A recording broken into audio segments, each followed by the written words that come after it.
නීරා කෑ ගහලා අඬලා ඉල්ලුවේ හම්බුන මුල් කාලේ එයාට දුන්න ආදරය ලෙන්ගතුකම.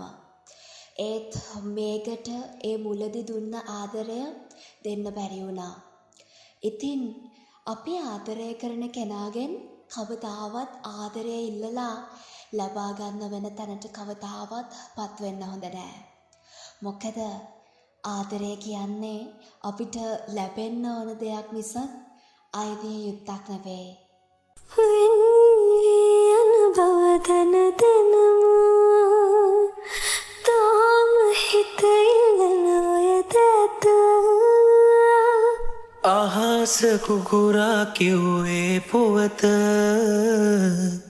තේරුණා මට නම් කල්ැතිව. නැවත හමුනුවන සංසාර ගියේ